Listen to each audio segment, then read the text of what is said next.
Hey, yo, it's me, Pops Van Marmalade, and you're watching the Comics-Related Madness Network. Huh? So come get some. CromCon. CromCon.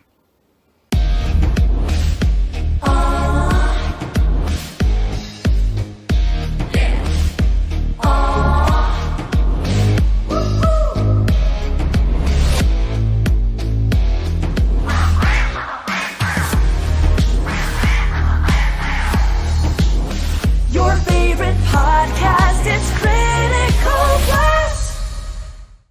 Hi, this is Tim TK, host of That Silverline Show on Tuesday. Join us at 11 p.m. Eastern, 8 p.m. Pacific every Tuesday night as we discuss pop culture and the joys of making comics. And I'm Scott Wakefield, host of Silverline's Wednesday Wham, where we talk about comic books and all kinds of great storytelling, sometimes with incredible guests. And we want you to join us Wednesday nights from 8 to 9 p.m. Eastern. We'll see you there. I'm Roland Mann, and I host Silverline's Silver Sunday. Join me every Sunday at 8 p.m. Eastern as we make mine Silverline.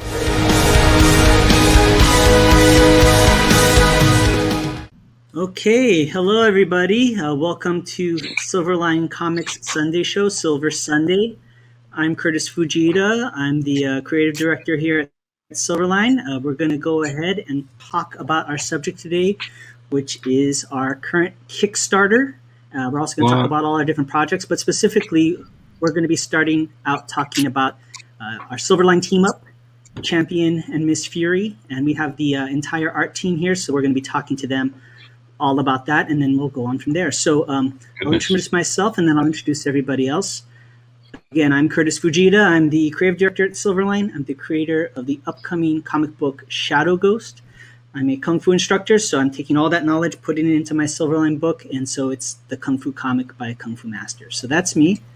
I'm going to go ahead and hand the baton over to Mr. Peter Clinton. So you're going to say me? I'm going to sneeze now. Yeah. Ready? You good? Hey everybody. Right. I'm Peter Clinton. I'm the penciler, just a penciler on Silverline Team Up, Champion and Miss Fury. What else have I done? I have drawn Miss Meow from Merc magazine. I'm trying to think of other things I've done. Anyway, more importantly, I'm just a penciler. I'm just a penciler of this incredible team and book that we've got going on Kickstarter at the moment. I think we're at 70% with 80 odd backers. I haven't checked this evening. We might have changed. So we're very close. You can pass on to another member of the team. Sure. And let's go ahead. Let's hand it off to Roberta Conroy. Roberta, if you'd be so kind as to introduce yourself to everybody. Hi, everyone. I'm Roberta Conroy. I'm a former Malibu, then Marvel Comics colorist from the 90s. And I'm in the LA area. And I've been coloring Cat and Mouse, the new title, and also our Silverline Team Up, Champion Miss Fury. And so excited to have that starting right now. Yeah.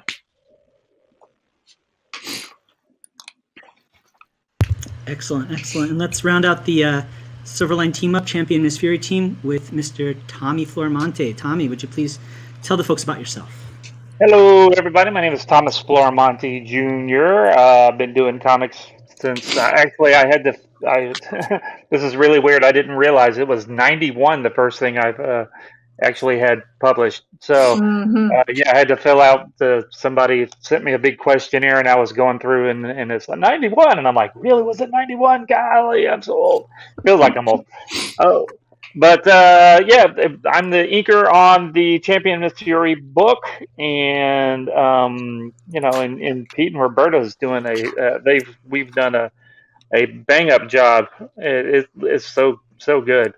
I can't wait for people to see it. I'm so proud of this book. It looks really, really, really, really, really, really, really, really good. I'm also the inker on the first 2 issues of the Trumps book, and I'm not inking the 3rd issue, but I am inking the 4th issue. Oh, you are, yes. That Mr. Pete's also penciling, and that's what I'm going to be starting on here in the next little bit. Uh-oh. And Yeah, but I'm currently inking now that we're done with the Champion Miss Fury. This issue 1. I'm inking the Rejects book by Michael Lanning, and at some point or another, I'm supposed to be inking or the I forgot what it's called, Silver Blade with Dean Zachary, and then Curtis and I are working on a project, or working on his project. I still think we're still working on it, even though we've been doing all kind of other stuff, trying to get other things done. And then I got my Kid Hero stuff, and the Inferno Studios, and the Kablam digital printing, and the Indie Oh, just Planet, that. and the blah blah blah blah blah blah blah. Just keep going on and on and on and on and on and on. And my new bike finally showed up. My bike showed up. My mountain bike finally showed up. Yeah, got it on Wednesday. So you guys know I haven't been doing any comic book stuff since the bike Yeah. showed up. So yeah, so I have been enjoying riding the bike that I had on order since September of last year. So that's been fun. I woke up at 6 o'clock this morning to go bike riding. So if I can figure out a way to share that video, I may try to post that up there so you guys can see it. But and I'm the co-owner of Kablam Digital Printing. Boom! Oh, There we go. Done. oh, there I'll you go. shut up now. Yeah. Yep. Okay, I'm done. I'm bye. Bye. I'm out of here. Bye. Shutting down. And also, excellent. Who's next? Very good. All right, so next up is John, the Artistic Viking Martin. John, feel free to chime in. Tell folks about yourself. I'm not sure how I'm supposed to follow Tommy. Because I wouldn't shut up. I gotta shut up. Is what my problem is. I ink shit, not as good as Tommy, but I ink it. And You do a fabulous job. That's right. I've done Fire Rush, and I'm currently working on Wolf Hunter, and then I got to go back and wrap up the last Fire Rush, and I've got a couple of things that I'm thinking about cooking. But other than that, yeah, that's it. Excellent, excellent. So, and so that most of our regular viewers, just so that you know, our head honcho Roland Man is usually the one leading the charge here. He's not available today, so I'm kind of taking over and doing my thing and working the wheels over here. So just so that you know, Roland will be probably back next week, but I'll be here today. And so before we get started, just a couple of things. First of all, you may see on the screen right now, I'll be doing some artwork for my comic book Shadow Ghost. So this is one of the pages. I'll be working on that. You can see me working on that on the screen. And then just before we get down to brass tacks, we'll go ahead and talk about our sponsor, Daytona Beach Comic Con. Great convention over there. We're going to be having many members of our team over there, so please make sure to visit us when we're there. Also, our merch store. This is what I have here. This is one of our Silverline mugs. This one has Mouse from Cat and Mouse. I don't want to spell out my beverage, but you can see here, you can actually even pick which color is in the inside. I have a blue one. I think Roberta has the black one, right? Mm-hmm. Yeah. So Yes, not on me though. yeah, it's very, very cool stuff. And that's on Zazzle. And then also, just the person that's actually kind of the connective tissue helping all this out is Carlos. Carlos with New Armor Media is producing our show. If you notice, there's been a big jump in our production value thanks to Carlos and his team and New Armor Media. So we really appreciate all the help and making all of us look good, making all of our art look good. And they're available to help other people too with their services. They do a really good job producing the show, which is what you'll see. So keep that in mind. So before we go further into it, let's talk about our Kickstarter. As Peter said, we said 70% funded now, right? I think it is, yeah. Yeah. But Okay. I get in pounds. I don't know what it is in dollars. Okay. So, it's £900. I think we're. Sure. And as you know, Peter kind of mentioned, Peter's over in the United Kingdom, and if Peter, if you could explain, I think if you and Roland He were talking says about, he is. I don't really know. I don't believe allegedly. it. Allegedly. Yeah. Allegedly. I don't buy it. I don't buy it at all. I mean, why? I mean, if he really was, why would he be up at this hour? Well, allegedly, also, I think there was something. If you know Peter and you're close to him, he would be willing to help out get the product to you. But what specifically, Peter, could you kind of explain the details of that? He's got a bicycle. He's going to ride around and deliver comics. I've become a mailman overnight. It's very cool. Very, very simply, if you live in the UK and you're up at this ridiculous hour watching this, or you're watching this back at some other time, yes, the Kickstarter says it only ships to the United States, but of course, if you want it anywhere, then you just have to pledge and then message us, and we'll sort out what the shipping is. But for the UK where I am, if you're near me, I will just deliver it to you. So it all gets sent to me, and I will jump on my bike, as Tom put it, and cycle around and drop them off. If you're not cycle distance, then I'll post it to you, but it'll be cheaper UK postage than it is from US postage. But yeah, if anywhere in the world, if you want it, we'll find a way of getting it to you. If you're willing to pay the shipping. Absolutely. Very, very good. And so, yeah, please make sure to check us out on our Kickstarter. So the titles again, Silverline Team Up, Champion Miss Fury, which our art team is here right now. And then also Bear, or Bear, as some you may call it, but it's pronounced Bear.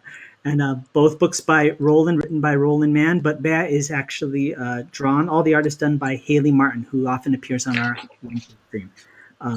So please check this out. Spread the word. We want to thank everybody so much for contributing, for helping us get a good running start on this, and please help us continue to be successful and get this thing fully funded. All right.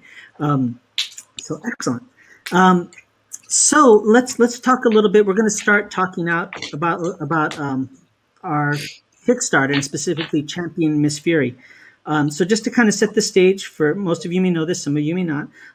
Champion is a character that appeared in the original Cat and Mouse series that Roland wrote back in the early 90s. And really kind of started out as kind of a little bit more of an incidental character. And then as the series progressed, he had more and more prominent direction in the series and appeared in the Demon's Tales spinoff. And now he gets his book that he's sharing with Miss Fury, who's a very famous character from the public domain. So this is our rendition of Miss Fury, but some of the other leading artists out there do their renditions of Miss Fury. So it's a really cool character. So let's go around and kind of talk with everybody about the process, what it was like working on it. Let's start with Peter. If you could kind of talk a little bit about working on the book, your first time working with Roland, the process, anything you'd like to share? It's difficult. 4 issues of this I've got. No. So Roland, I was introduced to Roland via a fellow student of mine at the Cubit School, Alex Scallamore, who is drawing, or has been drawing, Cat and Mouse. Alex was kind enough to promote me and say that I could draw okay, and that I should, and Roland should take a look at my stuff. Roland actually pitched 3 ideas to me. I forget what the other 2 were. I'm sure they were very good ideas. Roland has good ideas. But it was Champion and Miss Fury because it was a superhero, or not superhero, but they're heroes, right? So I figured the only time I'd get to draw superheroes and a superhero storyline was if I managed to draw for Marvel and DC, because they corner that market, and everyone else knows they corner that market, so they try and do different things, right? But I thought, no, he's pitched me a pretty cool style. I knew who Miss Fury was, and he clarified that we weren't going to get sued by anyone for using it. So I was like, okay, that sounds cool. He pitched me the story. It wasn't Champion. It was Miss Fury. I didn't really know who Champion was. I hadn't read the previous. Is it Malibu where he first started? Sure, yeah, Malibu. So I hadn't. I wasn't. I'm not that old. I don't know Malibu that well. Sorry, guys. It's okay. But yeah, so I knew who Miss Fury was though, and I was like, yeah, definitely want to draw that. That could be cool. She's a cool looking character. So I jumped on board and said, yeah, just let me finish school, and when I finish school, I'll have all the time in the world. I thought. No, yeah, it's been, and since, and from then he sent me the script for issue 1. As you guys know, other people might not know, Roland works or writes in the Marvel format where he just gives me the plot for the page. He doesn't break it down into panels, doesn't give me what the characters are saying. He figures all that out afterwards after I've drawn it. So I had complete freedom, really, to come up with how the story, what happens on the page, and how the story flows, which is great. As an artist, you love that. Sometimes you like a bit of direction as to what's, but to be able just to make it your own thing is what every comic book artist wants. I think it's a collaborative process. You don't just want to be told do this, do this, do this. You want to make it your own, and that's what we've been doing. And then Roland begged me to let Tommy ink me. I was like, well, if the guy really needs to, yeah, you said no originally. Yeah, we'll throw him a bone. Let him, if he really needs it, let him do it. No, I cried a lot. Then Tommy sort of made my pencils come alive, and then of course Roberta's made the whole book come alive. Really, yeah, the colours look amazing. So we've got a good team, and we've got 3 issues to go. I'm already halfway through with 2. Oh, really? Now we have to step in on chumps quickly. But yeah, no, the whole process it's been Roland just lets you get on with it. He trusts you know what you're doing. He gives you the script, and then he's like, right, okay, just hand in the pages. And so far, he hasn't turned around and said, no, you can't do that. No, that doesn't work. Which has been really nice because I worked on other projects where, I hand in the roughs and they're like, oh, can you change this? Can you change that? And, oh, he's facing the wrong way. I'm like, oh, does it matter? But apparently. So yeah, it's been a very stress-free, so far, touch wood, process. That's great. And now we just need to get it in your hands. Absolutely. Yeah. So I wish I could make some drama out of it, but it's like there's been no drama. It's just I get the script, I draw it, and I hand it in. It's been great. It's nice, right? When somebody lets you do your job, it's like that. Yeah. You would think that's the norm, but actually sometimes that's the exception when you do something creative. I think he said he trusts the artist to know best how he wants to do it, and how what's going to look best on the page. I'm sure Roland sees some pages and thinks, "Oh, I would have preferred it if it was this way," but he's never said so. He just sort of lets me draw it however I want to draw it. As long as I got the information down, the story looks okay. I'm sure we're okay. You've not seen the revisions that he had me do. No. I don't see his notes. I don't see his notes. He scribbles it out, screaming, "Why did I hire this man? We've got to get someone else." Oh, that's funny. Well, that's kind of the cool thing about a comic book is it's kind of a handoff, like a baton pass, Yeah. And I think that's kind of the cool thing that I've been fortunate, when we started doing these live streams at the beginning of the year and, seeing it start with Pete, and then seeing it get in hand off to Tommy and then to Roberta, it's like everybody kind of hit that mark. Yeah. You could kind of see the thing evolving in a good way. I mean, that's not always the case. Sometimes it doesn't translate to the next person quite as well, not in this case, but sometimes that happens, I think, the more all 3 of us work together, or 4 of us work together, include Roland. Yeah, we don't get he's the beginning of the after that it's down to the 3 of us to translate it. But the more we work together, the more fluid and the more we can.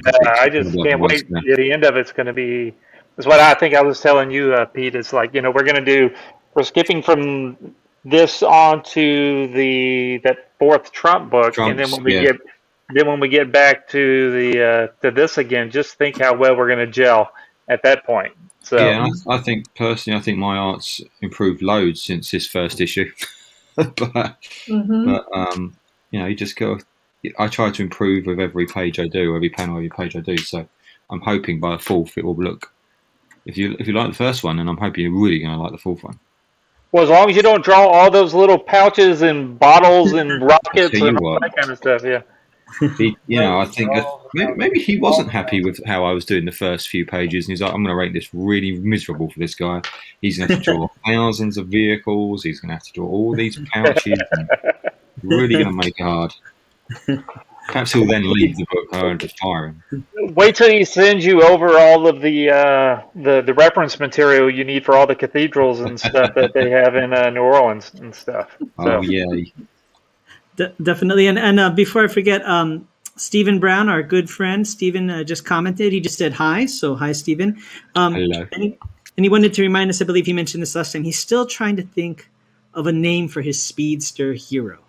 And yeah, it's not easy, right? I mean, I can tell you how many times for certain characters I'll look up the name online and like, oh, somebody else has this, or yes, it's terrible. Right? Tommy, what do you call yourself when you're riding your bike? I can't say that on here. Roland doesn't like us to say the cuss too much on the yeah. I think John, were you trying to chime in earlier? I think you might have gotten muted, or were you just talking to somebody off camera? I want to make sure you got your say. Did you say something? I was when he said something. I'm surprised about Roland saying, "Why do I even have this down here?" I was like, I thought that's what Roland said about me. Definitely. Well, good. Well, we talked with Peter about the penciling process, but for Tommy, like, what was it for you? That's literally the next step of the process would be, pages would go to Tommy. So he had it easy. He had it easy. Actually, no. Pete draws the way that I like to ink. If I could draw, he draws in a. Now my penciling sucks, but unless I'm doing real cartoony stuff. But no, Pete draws in a way that my inks look really good over. So. A real dynamic, bold line and stuff. More.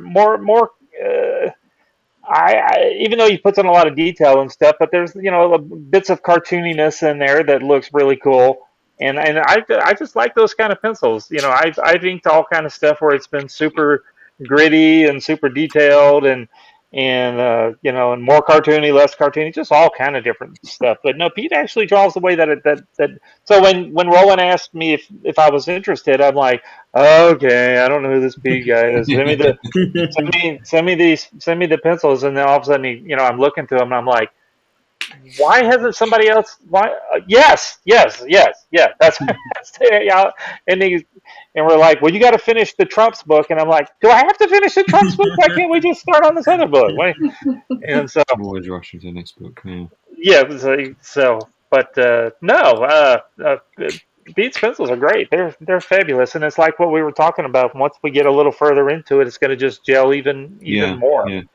Yeah. So I'm very, very happy. Very good.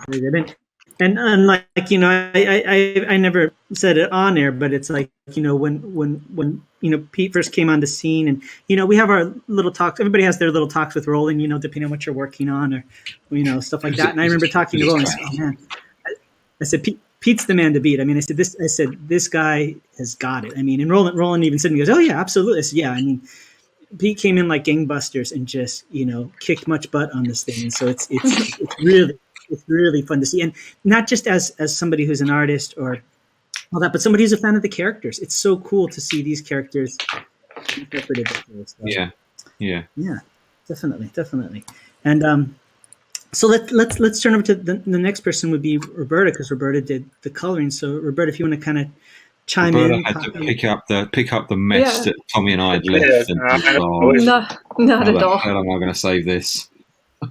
It didn't need anything like that. It's amazing. It's like I just felt like Peter's just fit right in there to what I can visualize as the lighting and the dynamic forces of the page. It's a very easy to understand flow of thought, and that's kind of what you want as a colorist. You're the last piece before it gets made, and so if you don't understand what the penciler did, and therefore the inker probably didn't get it either, you're sitting there going, what is that shape supposed to be? I can't tell you. I drew one of those when everyone. No one said anything to me. Everyone was like, "What is that? What's he doing there?" It was just rubble. It was just rubble. Yeah, I can't tell you how often that happens with other pencilers, but I mean, this has just been such a dream to work with you two. So, it just has that cohesion that you're looking for. And I've worked with Thomas since the 90s, so I'm familiar with the kind of style that we had together at Malibu. And I think, that translates here as well. Definitely. I think for me the standout was the, I don't think it's spoilers because it's in all the Kickstarter material. You've seen it on the show, but that there's this opening scene, if I understand it's the opening scene, where there's a big fire. Yes. And yeah, and Pete set it off with no pun intended with this freaking amazing double page spread. I mean, the thing's just gorgeous. And it's so much energy and the flames and everything. It was just so cool to see when it got to Tommy, how Tommy rendered the flames. And then when it got to Roberta, like the color choices and all that stuff. It was just stellar. And is that double page spread still available as original art? I think it is. I don't know why somebody hadn't picked it up yet. I know that. I think that's wow. Good to know. Yeah, I mean we have tons of cool stuff like that available, on the Kickstarter. But that double page spread, I mean, I might have to talk to the missus and lay a couple more. I told Rob, if that one ends up not selling, I want it back. Yeah, I don't blame you.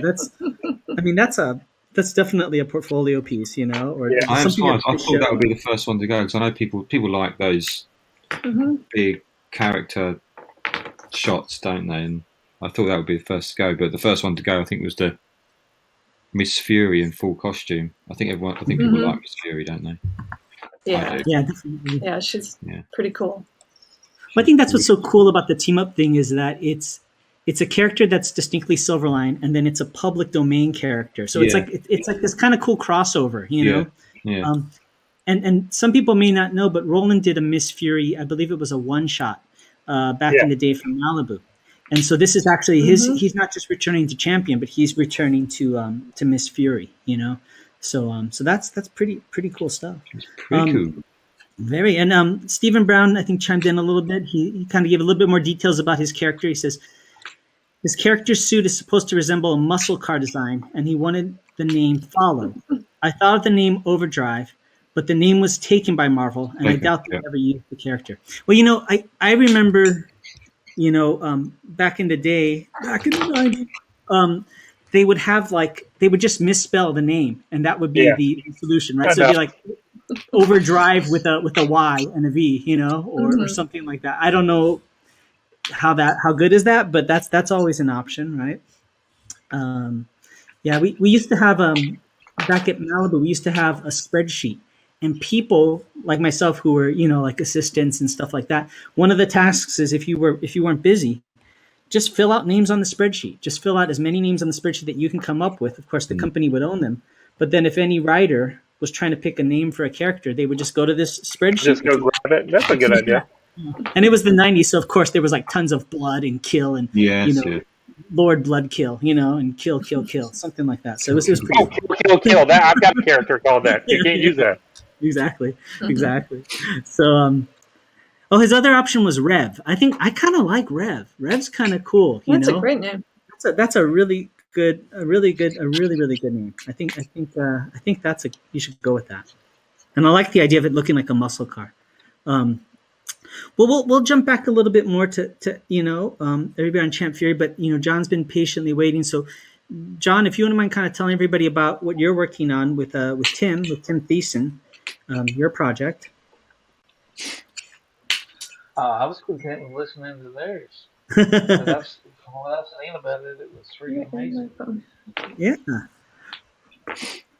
Well, it's Wolf Hunter, right? And yes, it's World War II espionage. Would that be fair to kind of in an alternate history? Was alternate history? Or I think it's actually more real history, right? it's all history.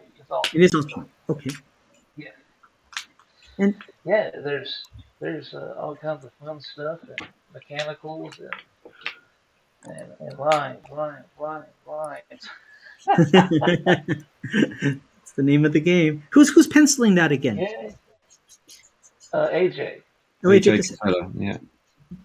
And Pete, did you go to school with him?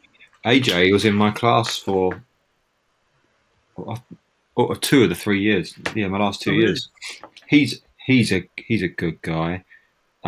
We've done some conventions together, and he knows how to make the art quite well. I'll give him that.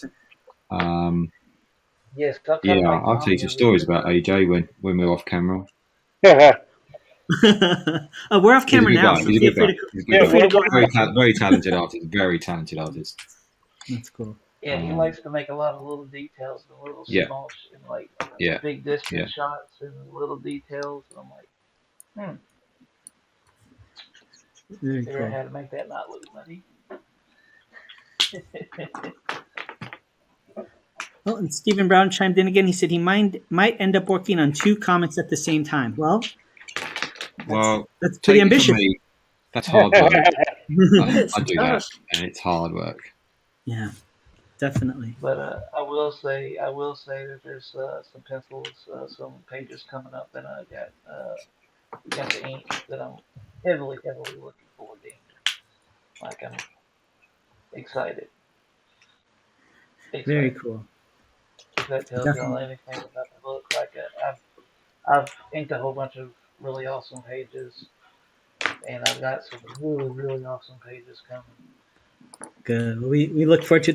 That's kind of one of the fun things about being part of the Silverline team is we have our own little message group on the on Facebook, and so everybody's just sharing what they're working on as they're working on it, and it's like it's really fun. It's really inspirational, and it's cool to It's see. intimidating, is what it is.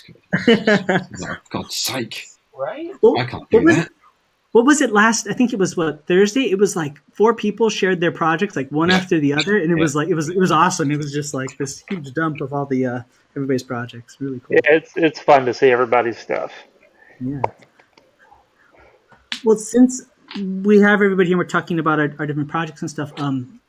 I'd be curious. We kind of talked about it before and touched on in other shows, but it's always something that good to kind of come back to. Like, what do you feel what would you say are your influences for what you're doing on those projects? I mean, some people, it may be something an artist in comic books, or it could be something in film or whatever. But I'd be curious, like, for the different projects that everybody's working on, where did you draw your inspiration while you were working on it? Well, when I had to draw basically a 90s character ripoff, I just looked at the X-Force Cable, all that Cable basically. I looked at it and said, right, how does he look? And I just tried to draw a version of just that and just put more pouches on there, basically. So, Rob Liefeld, thank you very much. I appreciate it. Yes, Mr. Liefeld. Yeah. And I love how he leans into that. You know, he's not afraid of his legacy. You know, why should you be? Yes, yeah, he's done really well out of that. Absolutely. So congratulations. And he still has legions of fans that buy his books. They always sell very well.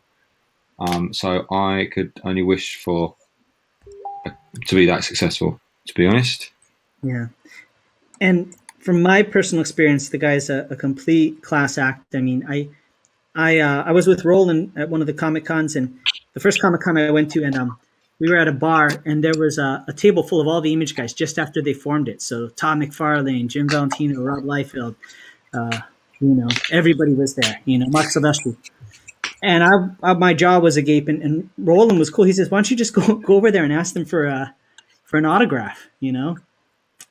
So I was scared to death, but I went over there and told them I was from Malibu and I was a big fan of theirs, and wanted an autograph. And I'll never forget that. Todd McFarlane wasn't too happy. He rolled his eyes, you know, because I was interrupting the socializing. But Rob Liefeld was such a sweetheart and such a nice guy, because I was like 15 at the time. He stopped the whole conversation. "Hey, Curtis, nice to meet you. What do you do at Malibu?" And so everybody, I have a set of coasters from the bar that everybody signed on. And Rob Liefeld drew his character Bad Rock. He actually drew it and gave it to me. And I'll never forget that he was so gracious, you know. So what a cool. Yeah. You know, the reason you're being so successful, the reason you're there is because people are buying your books, and so. Well, it never made sense to me why people are. I get that if you get hounded, you get tired, but it doesn't take much. Just to smile and say, "Hey, man, thanks," and it makes the fans' day if you just be polite. Yeah. Definitely, and we're in such a niche market.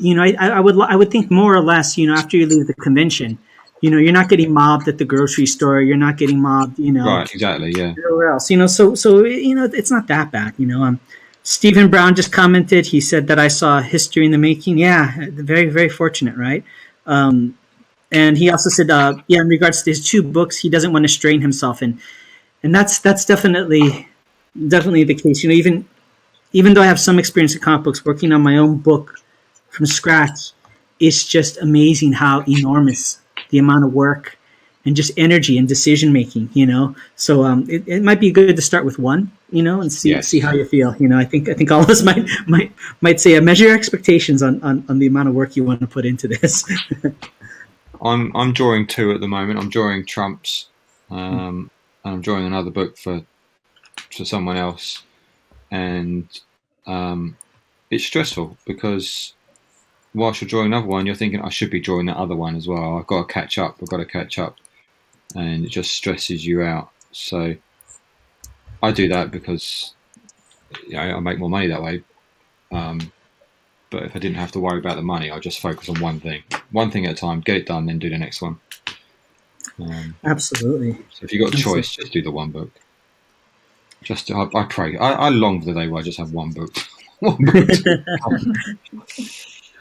I don't know if for you folks, but I mean, you kind of touched upon it, Pete. But like for me, working on my book, it's like I am learning so much. Like you do. Page, I think you should. Yeah. Yeah. Each page, it's like you go to the next page and you're like, oh, I wish I knew this when I was working on the first page. And the thing I love. Yeah. What? I think we all probably look at our stuff, and I look at the Champion Miss Fury book that's out, or it should be out soon, and I look at that now and I think, well, there's stuff in there I would do differently now, and that's just from a couple of months ago. So you're always improving, and if you're not, and if you think you've made it and you've got as good as you're going to get, you haven't, but it's time to retire. Yeah. Because it's not going to be fun if you've got no reason to keep working at it. If you're just doing it to churn out stuff, it's not. I do it if it's fun. When it shows on the paper, right? I mean, that's that X factor, right? I mean, it's like, even like from my martial arts background, when I would do a demonstration, and you can see this with performance artists too, and musicians, you can tell if somebody's that X factor, that thing that glues people to their seats or makes them read it, is when there's that sincerity. When you really are in love with what you're doing, it just naturally comes out if you have the skills to convey it, But if you're not genuine, the audience knows, the readers know. They can, So, so Rob Liefeld, you were saying was one of the yes. Because I was just trying to channel that 90s exaggeration, and I don't think anyone did the exaggeration quite like he did. Mm-hmm. But otherwise, my usual art influences are I grew up with the 90s, so Jim Lee, X-Men, the Cuberts on everything. Yeah. Michael Turner, when I think Witchblade was the first non-Marvel DC book I ever bought. And even then, I came to it, and it was issue 25, and Michael Turner had just left the book, and I was like, right, I've got to go back and get all the first 25 because I've got to have more of this guy. I picked up issue 26, and I was like, this isn't the same guy. Where's he gone? And didn't realise he'd gone off to form his own thing. So yeah, Michael Turner's put a huge influence on me. I don't draw like him, but I would love to have been able to draw like him. But now I just try to improve what I do, I guess. But yeah, that American 90s Marvel, I guess, has a huge influence on me when I first started reading comics. So I try to make my stuff exaggerated. And it's not it's not photorealism. I try to make it some energy, exaggerate the form and stuff. I think still valid for today. I think this market's still there for that.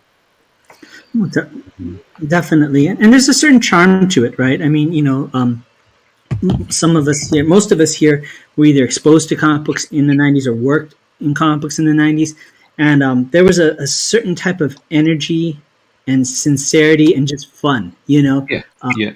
that I that picked up that those was books as a kid, and I was like, "Wow, this is amazing! Look at the size of these guys. They've got so many muscles. Oh my god, he's just punched that guy through a planet. This is amazing." And as a kid, do you want that? You don't want to. You don't want 9 panels of someone's head talking. yeah, Not yeah, that happens now, even now, but you don't want to read that. I want what I see on the TV hmm on a comic book, and that's what, as a kid, that's what you wanted. You want to see the cartoons just on a page every month. I liked how colourful they were. I don't particularly remember the storylines. I just remember how impactful the art was. And I know he gets a lot of guff for his Captain America, but those Rob Liefeld Captain Americas were the first comic books I really got. I still think they're marvelous. They're marvelous. I love them. I just remember reading those things, and this is so cool. I love it.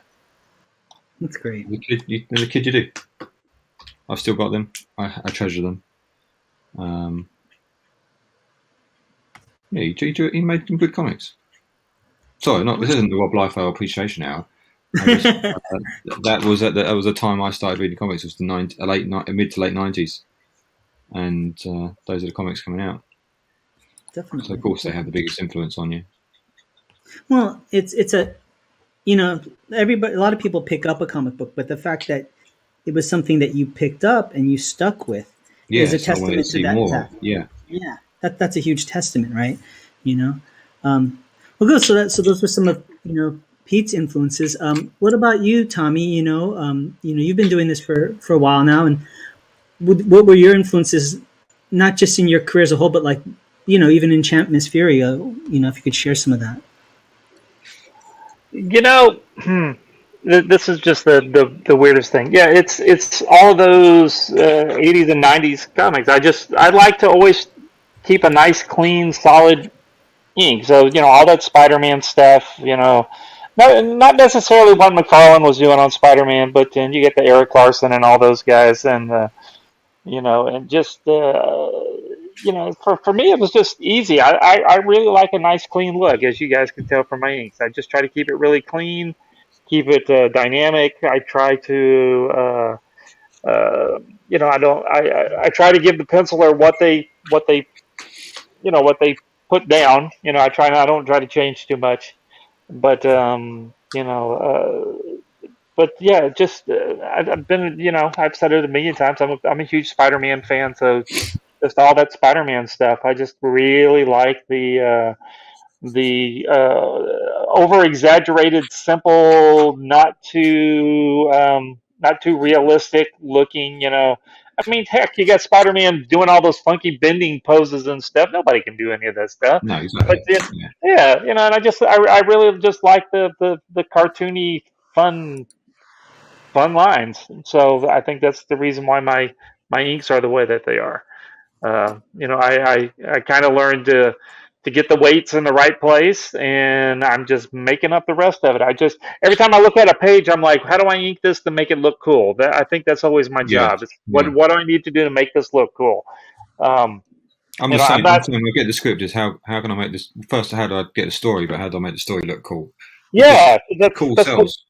Exactly, and so it doesn't have to be accurate, as long as it reads right. I mean, that's the most part. I mean, I've done lots of caricaturing throughout the years and stuff, and you look at some of those kind of exaggerated faces and stuff. You go, that face isn't right, but it reads right. So Mm. you get all those big funky muscles that people are drawing muscles. Then you go, those aren't real muscles, though. They can't. That person doesn't have muscles on top of muscles. Those muscles don't exist. But it look cool as hell. Yeah. So so you just do all. You just try to make it look fun. And so I think it's. I don't know if it comes across that way, but I just try to take whatever's there and try to make it look cool. That's my job as an inker. I think is to make it look cool. Yeah. Um, uh, but yeah, that's my goal. That's what I try to do, and I'm sticking by it. It's worked for me for 30-something years, and I'm gonna keep doing it. Well, let's in the chat we got some people talking. So Stephen Brown said that he has almost 4 pages. He's almost done with his book. He has 4 pages to go. Awesome. Keep going. Yeah, we Keep look hanging forward on to seeing. Yeah, we really look forward to seeing that. So excellent. Good to hear that. And let's see. Cameron Christopher Payne says hello all. Hello, hello. What's Hello. up? Thank you for watching. And Stephen kind of elaborates. He says he was born in '94, so sadly I didn't get to enjoy the '80s comics. But I remember my brother gave me a Spider-Man comic, and I watched the Marvel TV shows like Spider-Man and the X-Men, Yep. and DC Comics Batman and Static Shock. So yeah, they're all great stuff. You know, I'd be curious from everybody here. Did you start initially through comic books directly, or was it a cartoon or a movie that kind of was the gateway drug, as it were? Cartoon. It was the Marvel 90s cartoons. They did Spider-Man, X-Men, which still to this day has the finest opening soundtrack to any cartoon made. Totally. And they did Fantastic Four and Iron Man. They had a whole load going out. They did the Silver Surfer, which was like a CGI almost, which I thought made them go bust, but I think there was other things that made them go bust. But yeah, that stuff got me really interested, and then I discovered comics from there. And I've been buying comics. And I've been buying comics in the same store, oddly enough, ever since. So they've done without me. But yeah, so it was the cartoons.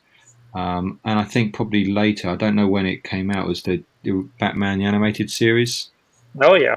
When did that? I don't remember when that came out. It was the early 90s. Yeah. Yeah, so maybe I was a little late on that, but they're definitely the Marvel ones. And I think perhaps that Batman ones probably influenced me more than in my art style than the Marvel ones, just because how dark it was and how gritty, and yeah, I think that, and yeah, that was. Yeah, I remember when those Batmans came out. I was working at Walmart at the time, and working the early shift. And I guess I know I had a VCR, but I guess it didn't work worth a crap. But I was always tried to make sure that my shift ended so I could get home in time. I think in Mississippi, if I remember right, my shift ended like at 3, and it came on like 3:30, and I would always rush home real quick to try to catch it. Yeah, always those. But what are the designs off there? Bruce Timm, right? Yeah, Bruce Timm. Yeah, Bruce Timm. What a genius! Absolute genius. Absolutely, yeah. And I like those cartoons did for me. They got me. I'm hoping that the films now do for kids that gets them into comics. I don't know if it will. You won't know for generation, I suppose, whether that's had a big knock-on effect to kids buying comics. Definitely. Because whilst you're relying on your parents to buy them, you're never going to know. I relied on my parents forever to take me to the comic shop and buy me some comics. Definitely. So I could get my own. But yeah, hopefully we will see. Because I don't think there has been so far a knock-on to direct comic sales. Yeah, it's a tough nut to crack, and times have changed quite a bit. I mean, the way people consume media now. Comic books are an art form, so there's an understanding that you have to fully appreciate it. Yeah. And so there's there's definitely more of a learning curve, but I mean, well worth it. Roberta, how about yourself? How did you kind of get into the whole comic book ecosystem, as it were? How did that start for you? I'm still trying to figure out, because I had such a variety of influences, from the cartoons that were on, I think, when I was really young. There's and then there's also I just really liked the the TV show, The Incredible Hulk, that started me That's liking right. the Hulk, and I can't say I turned back with that because the art is so interesting for him. Definitely. And I liked science fiction books from the 60s, and that had a style of art on the covers that was just so interesting to me that I really did soak that up a lot. So I spent a lot of time looking up artists on that realm. And I think also there's just some random strange places I found it, like Wizards magazine that just had and Dragon magazine, which had these awesome dragons. Oh my god, I love the art on the cover of that. Yeah. It's a great publication. Did you like Larry Elmore? I love Larry Elmore. Yeah, Larry Elmore. Whew, yeah. Awesome. Yeah, so there's a lot of influences there that were just like, for gaming and whatever, but I mean, that was interesting. Yeah. And that flowed into comics.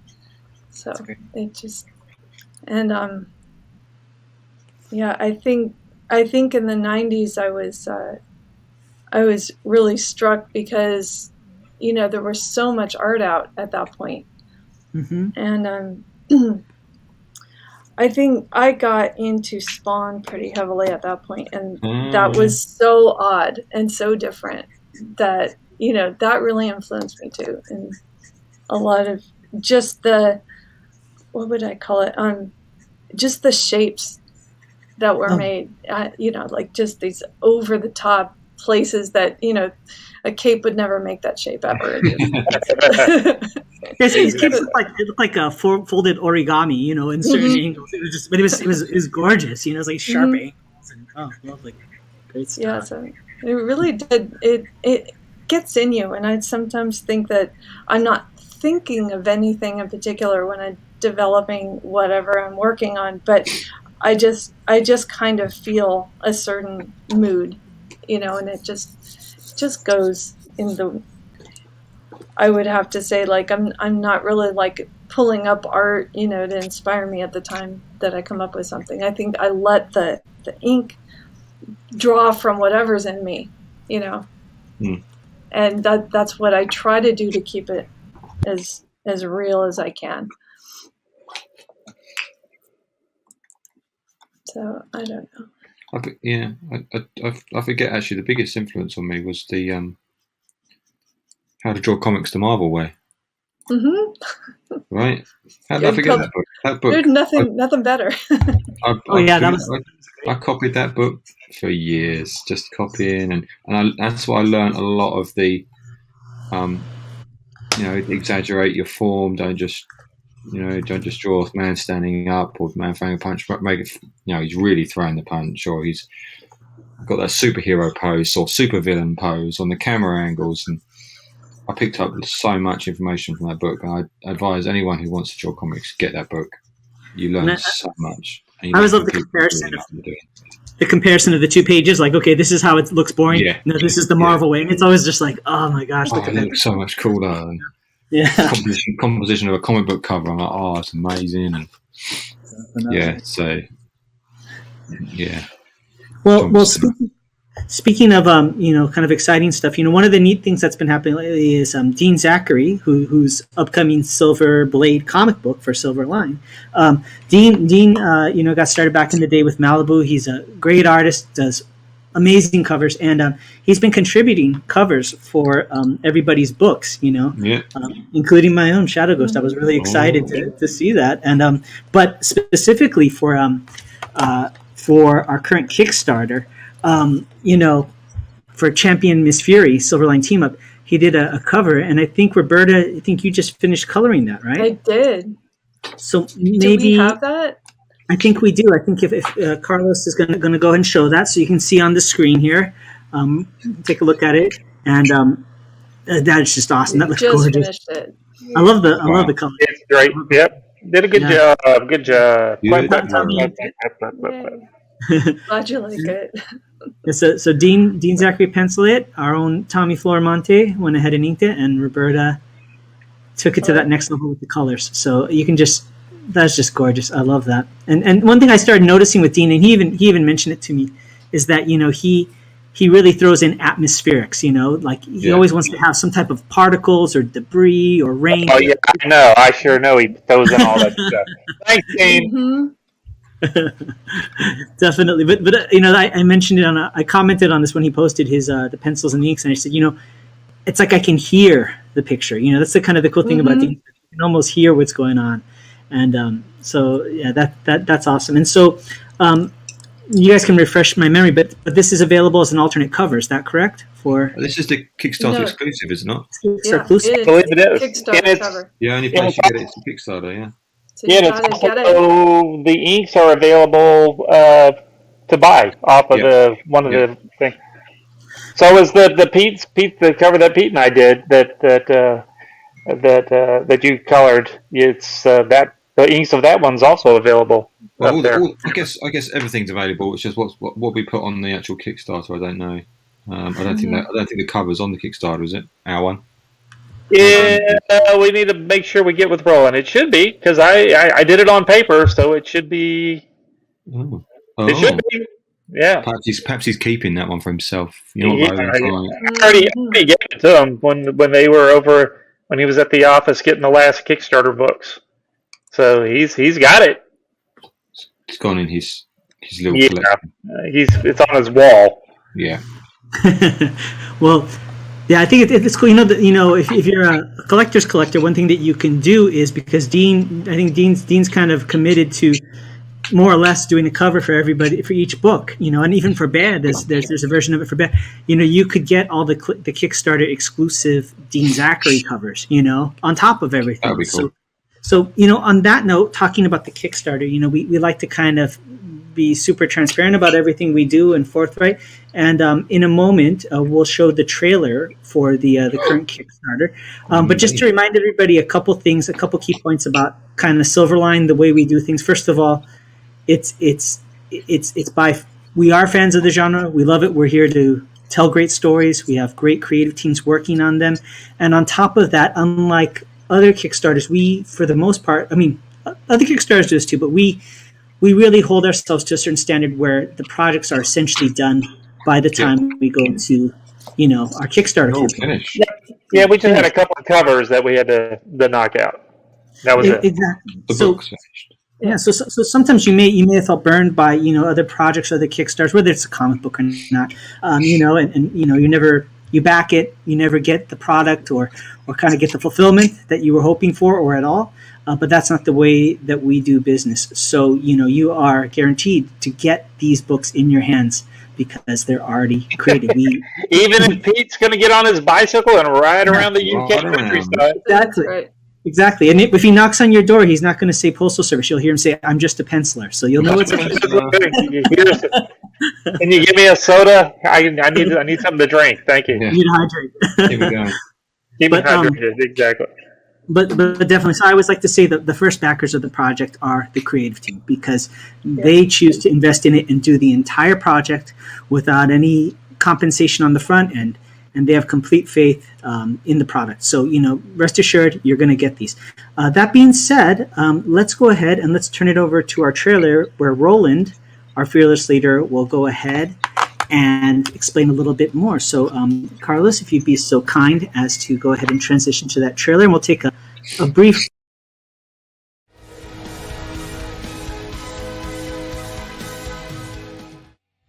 Hi, I'm Roland Mann, and I run the small press comic company, Silverline Comics, a genre-spanning comic and graphic novel publisher. And I'm here to tell you about our newest Kickstarter. What is it, you ask? Thanks for asking. We call it Silverline Double Feature, a Kickstarter exclusive flip book with covers by the amazing Dean Zachary. On one side is the new comic Bea #1, and on the other side is the new comic Silverline Team Up #1 with Champion and Miss Fury. Both of these are brand new comics you might have seen us working on during our weekly streams. Well, they're finished now and they're ready for you. But we need your help to raise the funds so that we can print them and ship them to you so that you can read them and enjoy them. But come a little closer, let me tell you about them.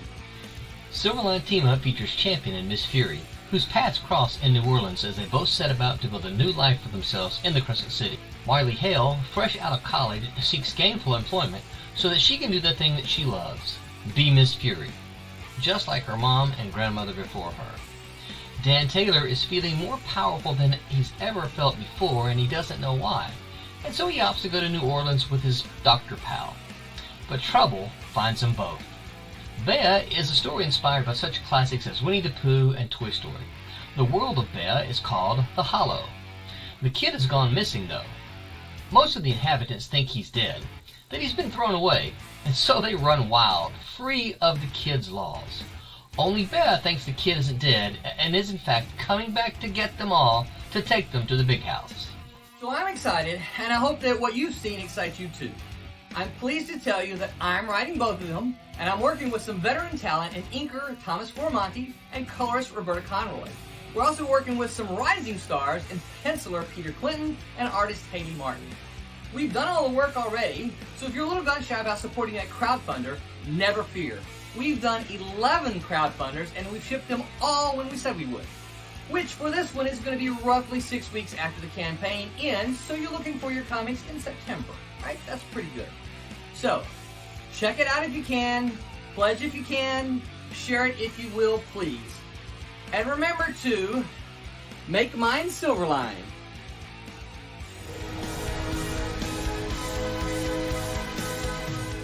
Hope you enjoyed getting to learn a little bit more about the Kickstarter project. We have about, I think, about a week left on it, so please go ahead, check it out, back it. If you know anybody that's interested, share it, and post it on social media. And again, thank you to everybody that's already backed it and has supported us this whole time. So thank you. So I'm going to go ahead and talk about what we see here in the chat and respond to comments there. But before we jump over to that real quick, I'm going to have Tommy just kind of explain what he's working on. We switched from my project, Shadow Ghost, to this project. So go ahead, Tommy, and share with everybody. This is issue 2 of the Champ Fury book. No. This is Pete changed his style. No. This is Rejects. This is issue 1 it's a group of characters. They all have superpowers and stuff, but some of them have stupid superpowers, and so they just formed a group. Like this one guy here, his superpower is his sideburns are real long. That's his power. One of the characters I think throws. She can. I think she can generate. There he is again. There's the guy with the line. But he can. She throws magically. She can throw cupcakes. That's her power. She gets in a fight and cupcakes go flying everywhere. This is a story Roland came up with, not me. So we can talk to Roland about this. Now there's a cupcake right there. Isn't there a character named Hot Flash? That one I think cracks. That one I think. Is there? I don't know. Let's see. Let's back to this other page here. Here's some of the. So we've got this guy right here. Apparently, he's like the real superhero. And so whenever the rejects go through and they take care of a bad guy, which they just beat up this dude here, he shows up and takes credit for everything all the time. So, whoops, look at this. I'm drawing all over the screen. There we go. This book is penciled by Mr. C. Michael Lanning. He's over on the Wednesday show. And I'm doing the inks for it. And hopefully we can knock this one out here pretty soon. Oops, look at that. I'm drawing all over the screen. Look at this, messing it up. Erase. A lot of these books are written by Roland, but you can kind of see the different kind of wheelhouses that Roland entertains, between Rejects, Bear, Silverline Team Up, Champion Miss Fury, so it's pretty cool. And each art team kind of reflects the different styles. So let's talk about the chat. Let's see here. Stephen Brown wanted to say that... let's see here. He said, at the time, I didn't know of any comic book shops around, but was lucky when I was in school. I would always check a Marvel comic. They didn't have much, but after reading comics, I guess I subconsciously decided I wanted to be a comic artist way later when I started to make my comic as a writer. Yeah, I mean that's probably kind of a surefire way to kind of make sure your vision is seen, right? If you can, Yeah. if you can Do draw your and stuff. hide it, more power to yourself. Yeah, absolutely. And Cameron Christopher Payne says he loves the artwork, so he likes how Rejects is looking, and yeah, it's I very appreciate cool. it. Thank you. It's a Thank you. really fun.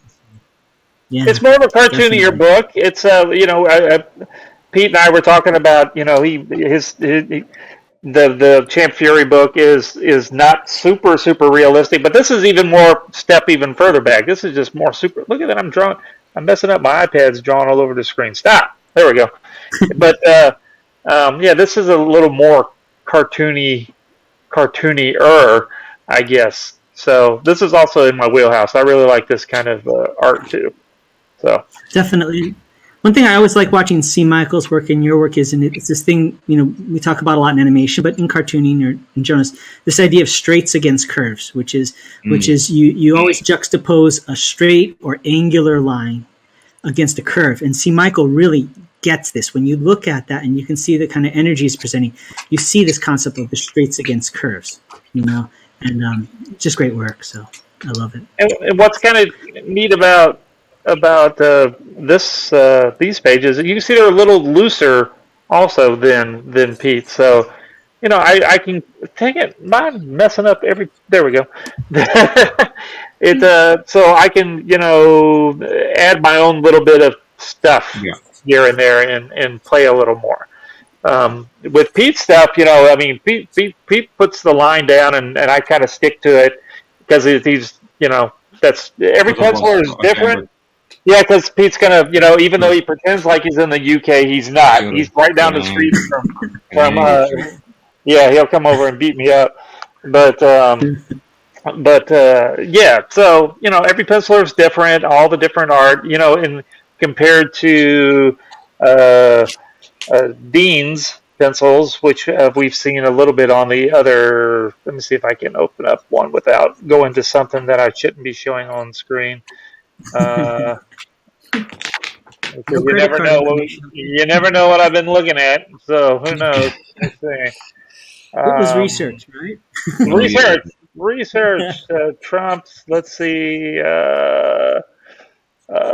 Talk about something else while I try to pull up the Dean page. While Tommy looks at that, Stephen Brown said that he draws and inks everything by hand, and after that he switches to color digitally. Yeah, which totally makes sense. Definitely. Yeah, it's the digital coloring really just changed the entire landscape of comic books. And elevated. Oh, is this Silverblade that we're looking at? Yeah, this is another piece. Actually, I've inked more than this. This must be one that I've started over again. But yeah, you can see all the different penciling styles. Dean's a little more on the realistic side than both Pete or Mr. C. Michael, or in your case, your stuff too, Curtis. It's a little. You're more on the cartoony side too. So I mean, I love all these different styles, and so I changed my inks up a little bit. I still try to get in there with a nice clean look, a nice dynamic line, but I try to still. Let me close that out. There we go. Try to keep it. When it needs to be rough and bouncy and scratchy, and I put that in there. But if it needs to be clean, I try to make it clean and dynamic. So, well, and that's a testament to your skill set, right? Is a good inker is almost like a chameleon. They can switch from style to style. Oh yeah. And still have their own influence. I mean, I was excited when Tommy inked one of my pinups, and it was just so cool that he got the essence of what I was trying to get across. But he just kind of he kind of uplifted it with his own kind of nuance, and so it was fun to see it, But the fact that you can jump from book to book at will like that, and different styles, that just shows your skill, which is great. I appreciate it. Now I've lost my place here in my stupid iPad of junk here. So many directories, so many things. Now everybody can see all the different things that but what is this? You're a mutant. What is this cup? You're a mutant. What is this? Okay. Let me close that out. I don't know what that is. Who knows? Something. Kind of taking it back to Stephen Brown's comment about coloring digitally. I wanted to talk to Roberta a little bit, or her to kind of speak a little bit about the coloring process. And the kind of the unique thing, at least from what I've seen with Roberta, is first of all, she was there with us at the dawn of this kind of digital coloring kind of revolution, right? And I Malibu was. Malibu was one of the pioneers of it. I mean, it was a huge thing. And before Marvel and DC, I mean, the Malibu books and colors were stellar, and Marvel and DC were still doing things in that very flat kind of graphic way. And that's kind of where Roberta came up. But the one thing I always feel that I know so strongly about Roberta is, at least in my opinion, she can correct me if I'm wrong, it really is evident that she's classically trained because of her understanding of color sense, and tone. And that's something that I notice in again, our latest Kickstarter, Silverline Team Up Champion Miss Fury. There's definitely color schemes and tones for each scene. It feels like a scene of a movie. And I don't know if you could kind of comment about that process, Roberta, or kind of tell us a little bit more about how you do that. Absolutely. Yeah. The beginning of a story usually is kind of calmer, but this story flipped it. We got this excitement of a burning building to start off our series. So I was like, okay, this is going to have to be a really interesting and thought out mood shifting color palette, because it was really dynamic. The first page, the double page spread, the next following pages, we have this huge fire. And so I was enjoying that. And you guys will laugh about this. I'm like, great, I don't have to come up with our colors yet, because I'm going to just make all of them, lit by fire. And so I can just, render the fire however I think is going to look best. And I think my approach ended up being cues from the line art. There's fire that looks too realistic, so that it takes on so much attention. I had to really, decide what level are we going to care about the fire, and what level are we going to care about the fact we don't know this hero yet. Yeah. So I had to balance that attention. And so I chose a color palette for him to match, but to have a lot of touches of completely opposite colors. So outside of the oranges and the reds are going to be, dark bluey grays and greens, and purples, just to kind of pull your eye into them. So that was how I started. And then the comic gets more into the story part of it. And I felt like after that, you need to kind of calm down and be more light. And, so I toned the palette down for the next few pages, just to kind of give us a break. Breathing. And to care about what's being said, because I didn't have the words, but I knew it was important. No, what I like too is it's very clear that you understand temperature. You know what I mean? I mean that like cool, like we always say, when you go to art school or whatever, there's cool colors and warm colors, and even a gray can have a warm gray or a cool gray, but it's very evident, from what I see when you're doing things. Like we were just mentioning while the trailer was playing, I absolutely love the color scheme for Miss Fury in one of the scenes at night, because most people. They may color the sky, properly, but the character looks like they have a spotlight on them because they basically have the daytime colors. They're the perfect daytime. Yeah. Yeah, exactly. Do you pick up? You must be talking about the way I color. That's what you. That's how I color. Yeah. Yeah, you got to put them in the environment they're at, but not so realistically that you lose them. So you got to pull the tones of the background into them without minimizing them so much, so it is kind of my joy of rendering everybody perfectly and then deciding, okay, pulling them back. Yeah.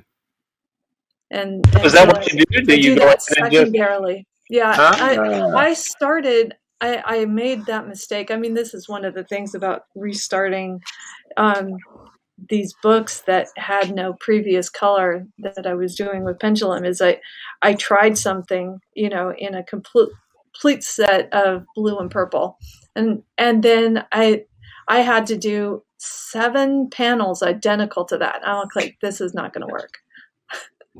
So I did them in flesh tone, and I changed the colors with a gradient tone. So I had that down. I was like, that's a better, faster thought process. Even though I can think through all these colors, it's not fast. It's not that kind of practice, because you don't see people like that every day. So it's not in your head. So what I do is I render it and then I change it.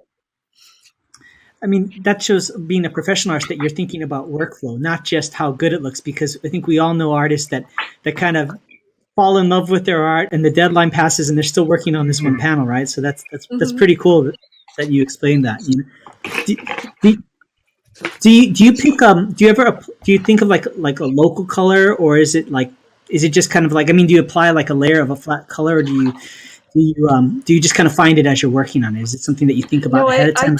I tend to think about it it depends on if the panel is broken up in a lot of places or not, but I like to have either one color starting in the back or color, the panel chunks in the theme that I'm going to have for the back.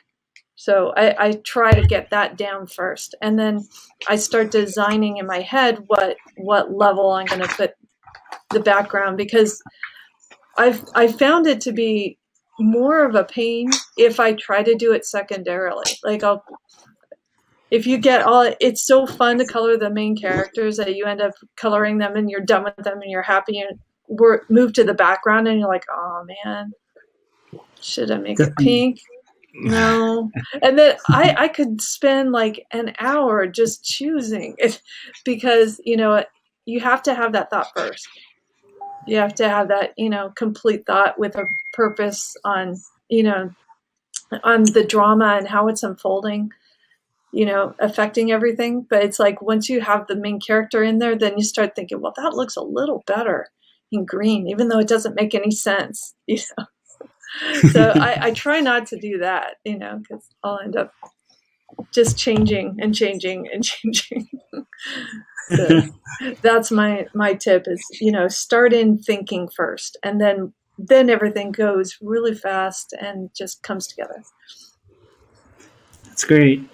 Well, you guys ever find it's that constant battle, right? It's like, okay, well, my mind tells me this is what's correct, but this feels better, or this actually feels right. Mm-hmm. I don't know. Was that just me? No, totally. It changes. Yeah, sometimes this looks cooler, so let's go with. I always go with what looks cooler. Yeah, I'm with Pete on that one. It's like if it looks cooler, it stays. It's like when I'm making something and I'm not sure what. I'm not going to say Pete. Somebody else drew, and I'm inking it, and I'm like, well, it may not be exactly right, but it reads good, so let's go with it. Just let it go. It's fine. Not everything's got to be, dead on perfect. And so, as long as it reads right. I think the imperfections are your style, though. It's like you don't want a picture. No, and sometimes the mistakes are the best things. I'll be inking something, and then, especially, well, not so much digitally because you can go back and change it over and over. But when you're doing stuff on paper and you're inking away, or you're filling in some blacks or whatever, and you go like, I just filled in a whole section that wasn't supposed to be filled in, and you're like, that looks really good though, so I'm gonna fix it. Yeah. Just go with it. Just go with it. Yeah. So definitely. No, definitely. It takes a certain confidence, right? When you trust your gut, right? When you go, okay, I'm just going to go with it. I can't explain it, but I just know, So that's... sometimes it's just fatigue. It's like, you know what? Good enough. Yep. Good enough. Next page. Next page. Got to move on. Well, I always think it's interesting to hear people's kind of solutions. Like there was one of the pencilers at Malibu, and I'm not going to say their name because I don't know if they would want it to be heard, but they actually, again, this is pre-digital penciling, but they actually had a series of the faces of all the characters, and whenever the character's face would show up, they would literally just trace it, from every angle, so that they wouldn't have to focus on getting it exactly perfect. And it was one of the really good pencilers. I mean, he's one of my favorite pencilers that did books there. And Why not? If you've drawn it once, why draw it 1,000 times? Yeah, I never drew it. Why do I got to draw it again? Yeah, and it's about production, right? You're part of a production. Yeah, it's a production line. You've got to hit a deadline. So, you know what? If I've got to draw, like I said before, 30 helicopters or something in one scene, then I might draw one helicopter, but then I might copy and paste it somewhere and draw it again somewhere else, because otherwise you're going to spend a whole month drawing one page and you won't get hired again after that. No, definitely. Yeah, nothing wrong with that. No, we had a thing with doing the Ultraverse pages and stuff. A lot of times, where it's like, what did Curtis? What did we call it? It was like a photostat panel one from the. You remember all those things where we would say grab that panel and stick it here, and then you would notice obviously you're inking throughout the book, and you go, this is the same background. The penciler drew that every time, or he fake drew it or whatever, and you're like, I'm going to ink this one time and just draw the characters are moving around. And I'm like, can you just photostat that background in the back of all those? That's what I put the little notes on there. Photostat panel 5 over and over and over. Yeah, we did that a bunch, I believe. Well, I mean, now we can do it digitally, but before did you guys have a machine that you? Yeah, I was the guy that I was stuck in the closet doing the photostats with all the chemicals. So yeah, that was a different kind of paper and stuff that you guys used for that. Yeah, and so for those of you who don't know what a photostat machine is, because it's kind of an archaic device, this is pre-digital technology. So a photostat, and this is actually kind of goes back to inking. Correct me if I'm wrong, but I mean the whole purpose of inking originally was to make the artwork reproducible for print. Exactly, that's the whole point of this. Yeah. Because the pencils wouldn't reproduce when printed, so the inker came in to clarify that, and in time that became an art form unto itself. Yeah. Right? And then that's the reason for the blue pencil. Yeah, and the blue pencil, which because it doesn't photograph. Yep. Yeah, and you can see Tommy's working right now. He's using the blue line because visually that helps him track where his inks are and where they aren't. So there's these things that started with one purpose, but they still serve a purpose today, if not stylistic.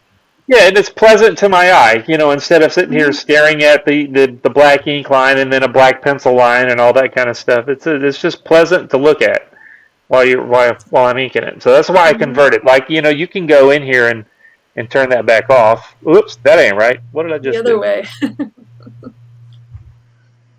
And so how did I not mess so back to the well, you know what I'm saying. Back to the photostat thing. So the photostat machine was this. It was this big machine where you would essentially take a photo of the original inks. It would be a physical pencils that the inks were on top and the letters sometimes as well. And you would actually have to pin it to this flat panel. And there was like a vacuum cleaner. You would turn this thing on and this vacuum machine would go off and it would literally suck the paper flat onto this panel. And then it was like a scanner essentially. And then you basically fold it so it would sit up. And then you would take a photo stat of it with this film. You'd have 2 sheets of film, and it would take a photo, and then you'd actually have to develop the film. You have to go over to this vat of chemicals and this device and feed it through, and it would develop it like film, and then you'd hang it just like in a room with a red light, just like a photographer would do back in the day. And so myself, I would, and some of the other people that were a little bit lower on the rung, that would be our device. And sometimes we'd be there for like 3 or 4 hours in this photostat. Oh man, you're making me feel bad for all those times I made you guys photostat stuff. Oh, but you know what? As a fan, I mean, it was like there was almost nowhere I'd rather be. It's like I'd have my Walkman, I'd have my music on, and I would be here's 24 pages of Howard Chaykin's artwork, original. Mm-hmm. Go and look at it for 3 hours. Nothing better than that, right? So I mean, it depends on your perspective, but regardless of if you like the job or not, you'd come staggering out into the fluorescent light in the hallway, and you just look like somebody that came out of a bomb shelter. Your eyes would be dilated, and it was. I'm sure the chemicals were doing something too, but that's how we used to do comic books back in the day. So.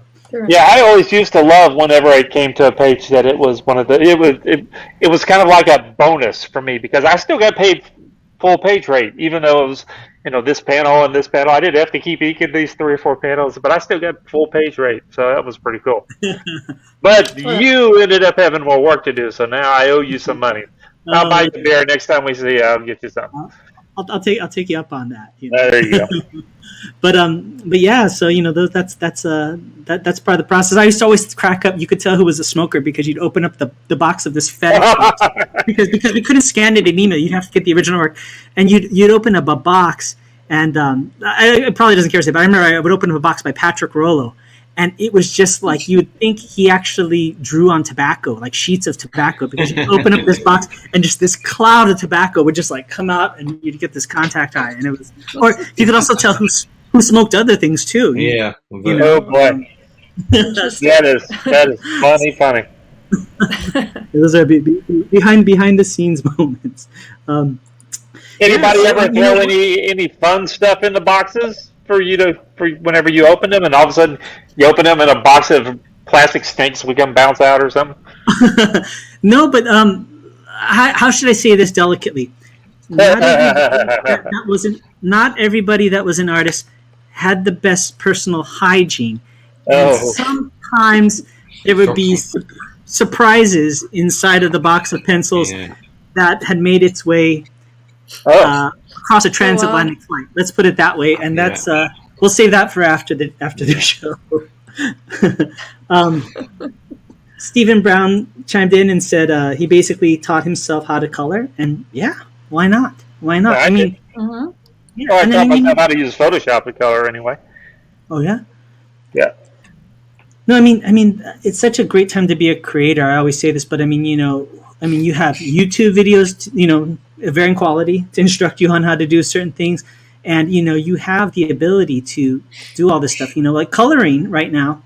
Back to the Malibu. We actually had two parts to the coloring process. We had a color designer who would actually get these Prismacolor markers and color it, and then it would get handed over to our teams of digital colorists to translate that.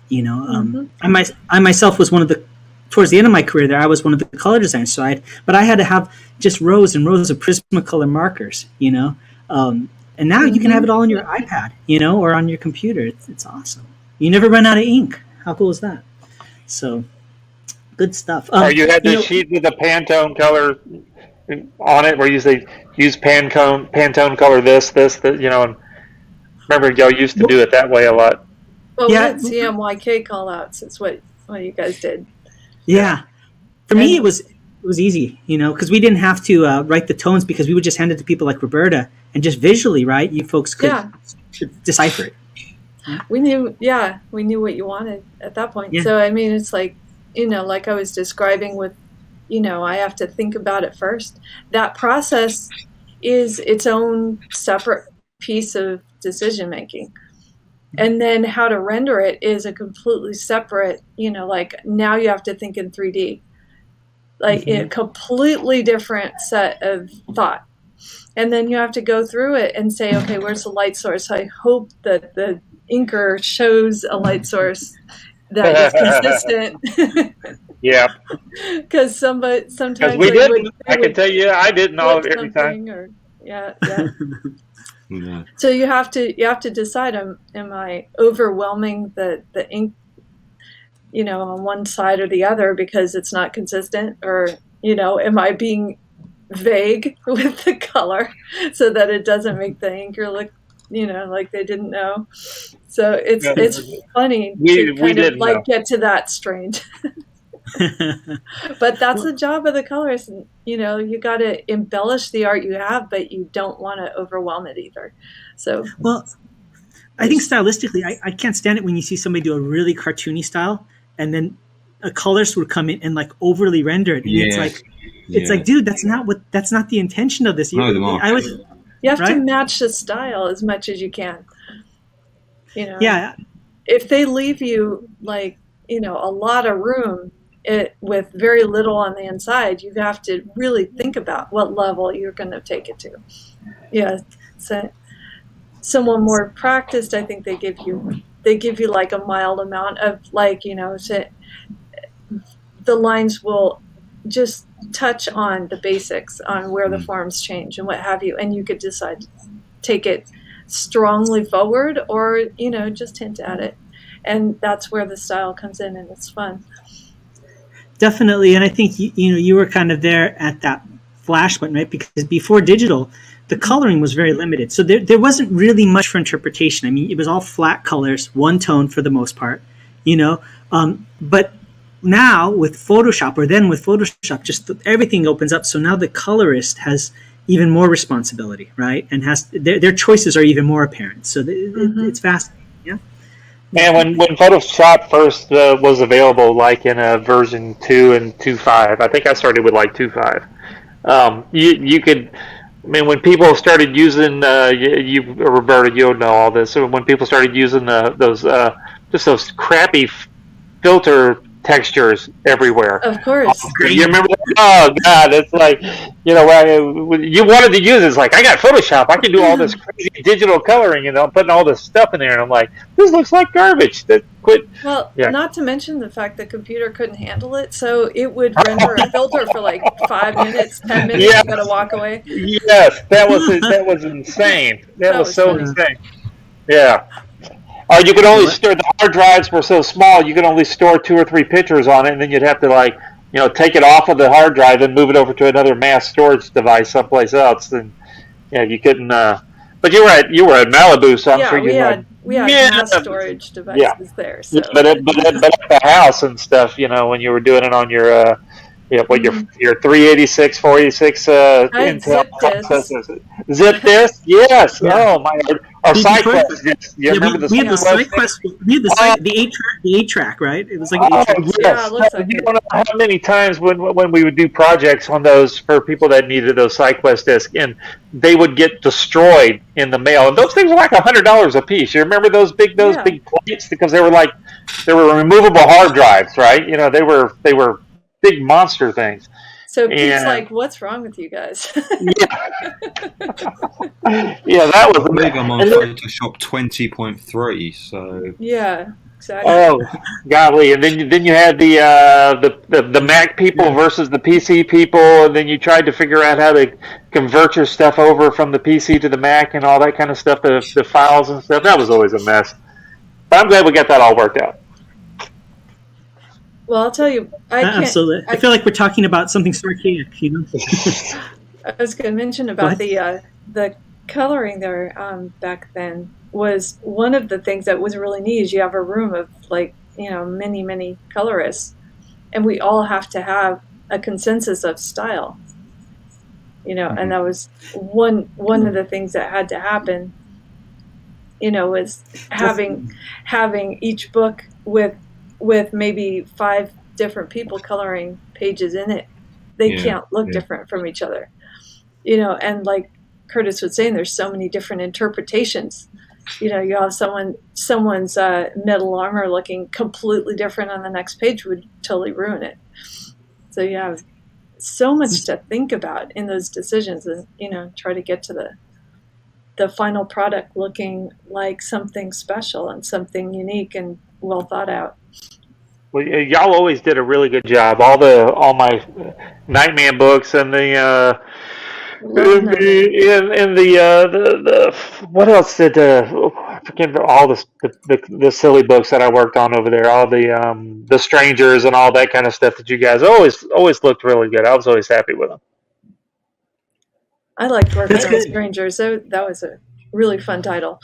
Yeah. Nightman had his eye. That was. Yeah. This one glowing eye. Yeah, I don't know. He came up with those ideas.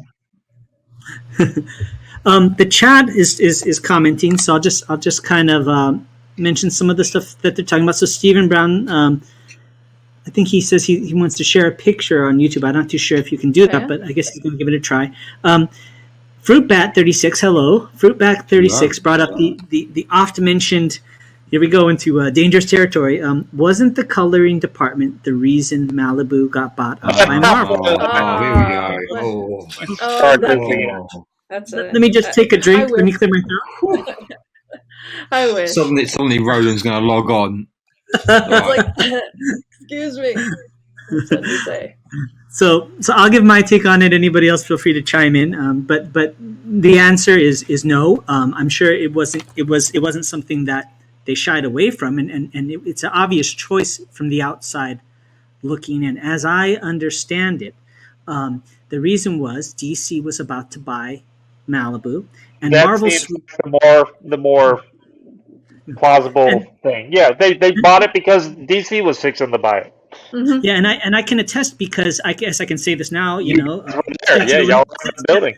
Statute of limitations. One thing. Back to this photostat machine. Why it's good to work the photostat machine. I came in after my day at high school, and I forgot to give it to me. Did you get it? You stole the photostat machine? No, but I got a piece of artwork that ties into this. So I think it had to be Roland because Roland was my boss. Roland gave me a piece of artwork, and he said, "I'm going to give this to you. Don't show it to anybody. We need a scan of it ASAP." And it was Malibu's character Mantra, who was a very interesting character, the Eternal Warrior, Lucas. It's a man trapped in a warrior, Eternal Warrior man trapped inside the body of a woman with Batman. And I believe it was by Mike Wieringo. I believe it was by him.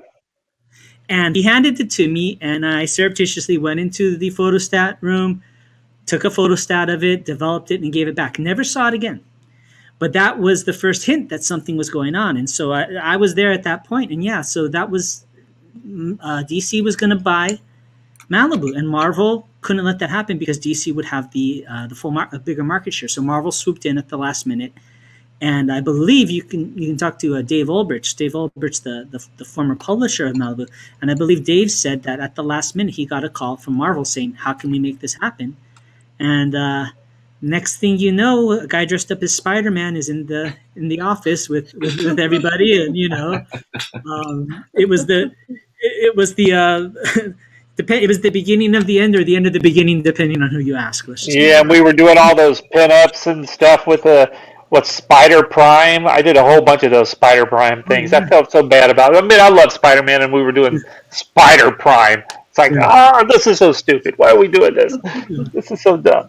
Although I have to say, it gave me the opportunity because I was my first job being a color designer was on Black September, which was the book where the Marvel characters were going to come in and the Infinity Gems appear. So I started my coloring career at that point, and I also got to color the Avengers and Spider-Man. So I mean, that's a cool thing to It sure is. Yeah. And that was Stephen Butler, right? Stephen Butler, who's a big fan of Silverline, big fan of Roland, and I think everybody. Yep.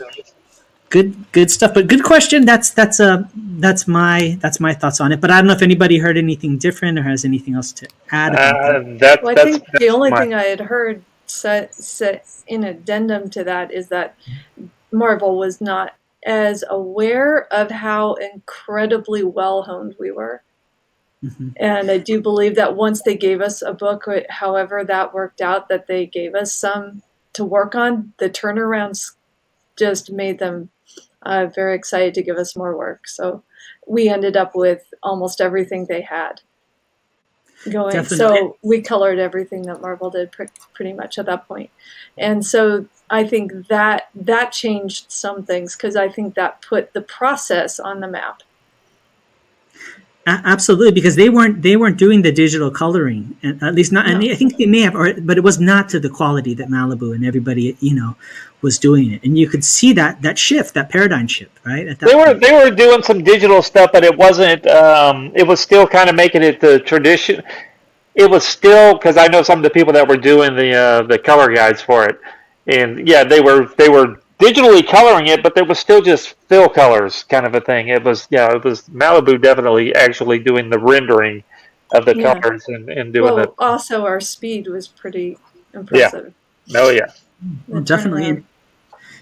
Kind of a anecdote about the sale of it, and this is one of those things that, I saw behind the scenes. Again, statute of limitations, I don't think anybody would be offended if I say this, but we had Roberta and the entire color department in the front bullpen area where all the editors were. It was a big room. Mm-hmm. And then there was these series of hallways where meeting rooms and stuff like that going back. And then we had an art department room where inkers and people doing lettering and things like that would be there. And I would sometimes be in there helping out and doing some stuff or just hanging out. And people used to come in to tour Malibu because at that point, I guess they were looking to sell it.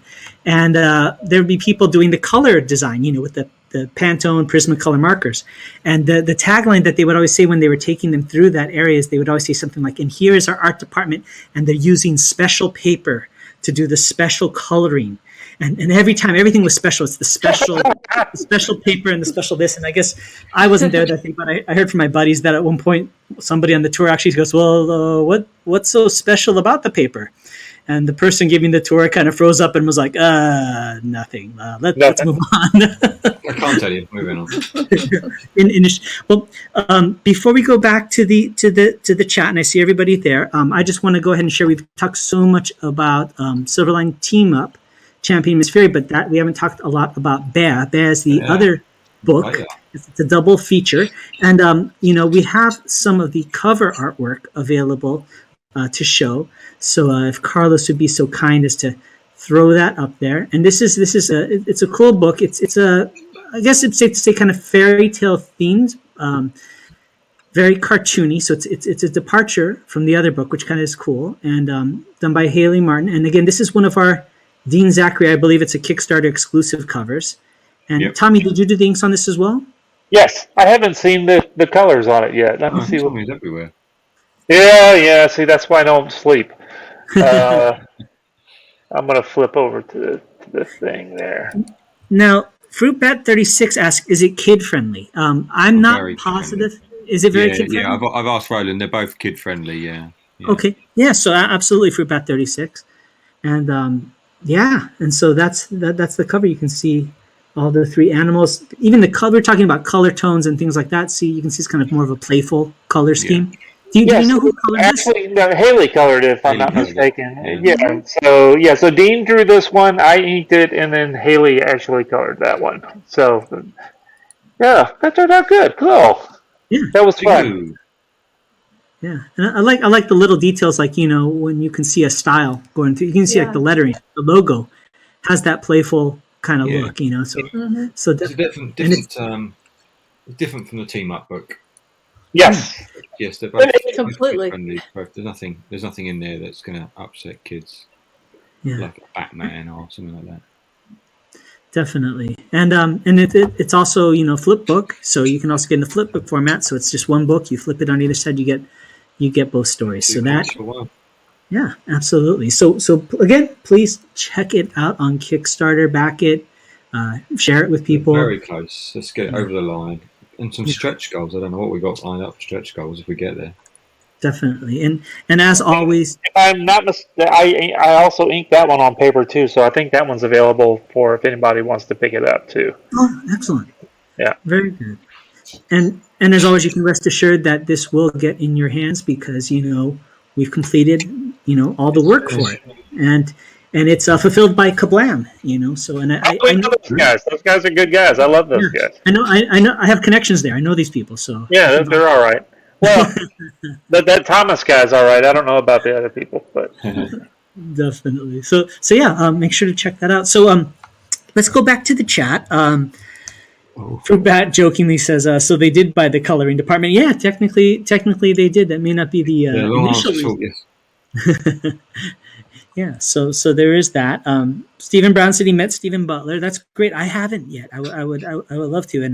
And speaking of Stephen Butler, one of the alternate covers for Champion Miss Fury is by Stephen Butler. That's right. Yes, I shared that today. Yeah. It's Champion like kicking down a door and it's shattering. Right. Yeah, and so it's just really solid. Definitely. So yeah. So that that kind of covers, I think, a lot about the coloring aspect of what we're doing and kind of the history of where quite a few of us come from. Let's see. Did all of you have any contact at each part of the process, or was it just kind of like once you got your part done, it just kind of went off your table, went into somebody else's hands, and then you kind of saw it as it was being done, or what was the workflow like? I think so. I think I just finished. So, Yeah, I just penciled it and I passed it to Tommy, and I just let him do whatever. It's a collaboration, so I know Tommy knows what he's doing, so I didn't really stress about it. I just handed it off and thought, well, it's for him now. If it all goes wrong, I'll just blame yeah, him. So, that's okay. all right. good. No. Well, I think you, Pete, if I'm not mistaken, I think you had already close to finish penciling it when I was finishing up the Trump stuff. So Yeah. so it's been a little while since you've because you're a good bit on issue 2. I think I'm on page 14. Mhm. Yeah, Yeah. so we almost finished. I've almost finished it. I was just finishing Trumps at the moment between these other projects I'm doing, and then I'll smash those ones out, and I just scribble them down now and let Tommy finish it off. Yeah, there you go. It's very loose. Just here you go. Here's a stick figure. Make it look good. Fix it. Fix this, will you? I can't quite draw this page. To answer your question, I just I hand it off, and I just let them. It wasn't like I didn't. That it was a new inker who'd never inked anything before. That I was like, oh God, what's it going to look like? I was like, no. He knows what he's doing. Just let him do it. I appreciate that. Thank you. So, and I knew whatever happened, Roberta was going to rescue it anyway. So we were Yeah, cool. that was when I found out that she was coloring it, I'm like, oh, this is going to be so good. It's good. And it was. Yeah. I don't know. Usually at publishers, I think you just hand it off and it goes to whatever inker they're using. And perhaps if you're like a Greg Capullo and a Jonathan Glapion, you've got that ongoing long relationship where they might back and forth on stuff. But even then, I think they know each other so well they can just hand it off and trust the other guy's going to do it. Definitely, and I guess that also brings into the editor, right? The editor is that point that kind of sees everything. And I have to say, it's kind of fun, kind of a testament to how much everybody here loves what we do. After the show, sometimes we'll chit chat or we'll talk about stuff and go on for quite a while sometimes. And it's fun to hear how excited Roland is about when he sees everybody's artwork. I mean, he is the number one fan, of everybody here. And you can always just hear him. How can I say this? I've known Roland for decades now, and he's excited when he gets a gravel in his voice. That's the thing. You guys know what I mean? Because he won't say, "Oh, that's cool." He'll say, "Oh, that's cool." When he gets that gravel in his voice, you did something right, and you can always hear him say that. So that's pretty cool. I think it's nice when you've created something and you see it come to life, and see someone else interpret it, and especially an art thing. If you're not an artist, you sort of can appreciate it a lot more when someone else has done it, and it looks better, or hopefully looks better than you can imagine it looking, or perhaps it looks bang on what you thought it was going to look like, and you'd be even more pleased, thinking, "Oh, it's perfect." Yeah, definitely. Stephen Brown, it's probably a little bit more directed towards you, Peter, but Stephen has a question. He said, right now he's doing a double page spread. And he knows a page can be done in a day, but how long does a spread take? So, Peter, if you want to share as the master of double page spreads, if you could kind of convey your thoughts on the matter. Yes, a page can be done in a day. Doesn't mean it has to be done in a day. I've spent a day on a panel, let alone a page. The double page spread in Champion Miss Fury took 2 days, maybe 2.5 days, but there's not a lot of background in there, so it was probably 2 days. I did a double page spread for DC Comics. I did a like some test pages when I was at school, and I spent 4 days, maybe 5 days on that double page spread because I had to draw the Bat Cave, or I had to draw a Joker cave. So it just depends on what you've got to draw.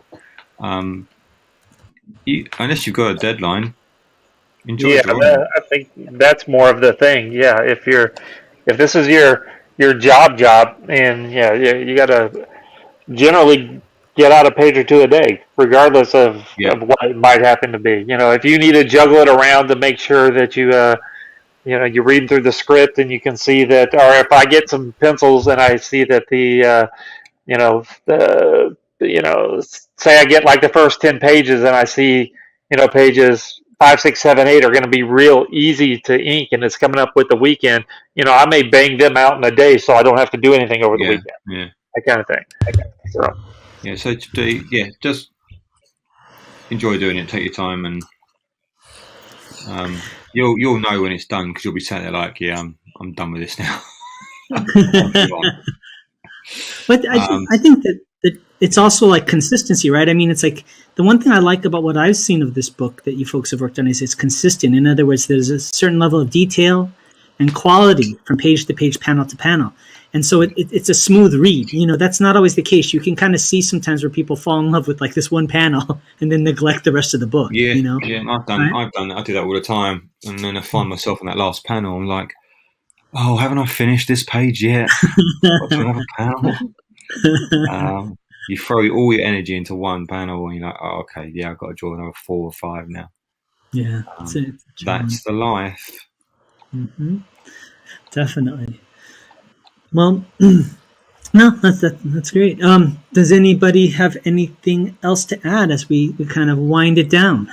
Yeah, just say sometimes it's okay just to step away from the page and go take a break.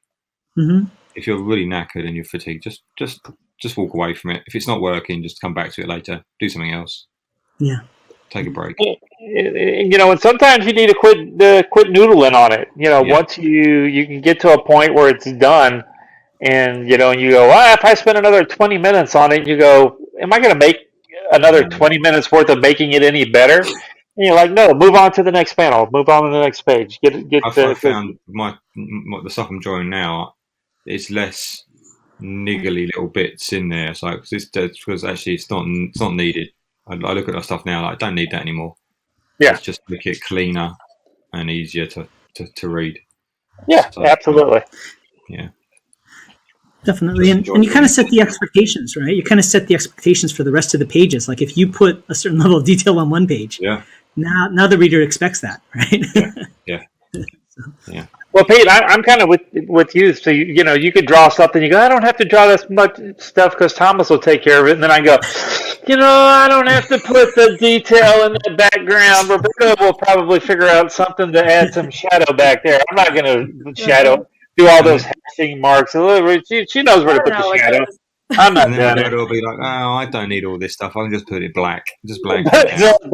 maybe I've got 22 black pages. And then Roland will put a word balloon over it anyway. So, all that for nothing. That's true. That's right. Stephen Brown says he always tries to make the next page better than the last. You got to. That's it, yeah. Always.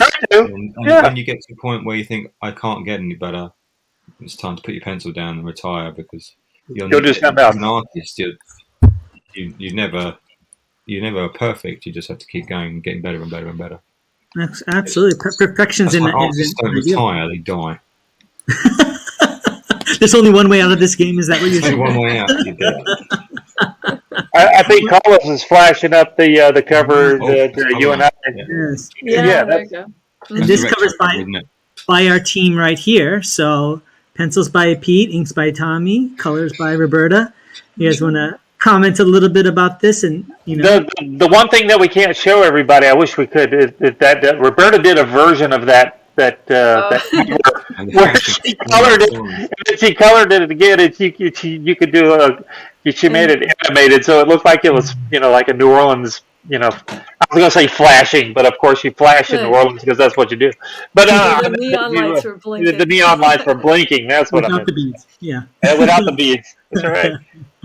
It was. Show me something, Mister.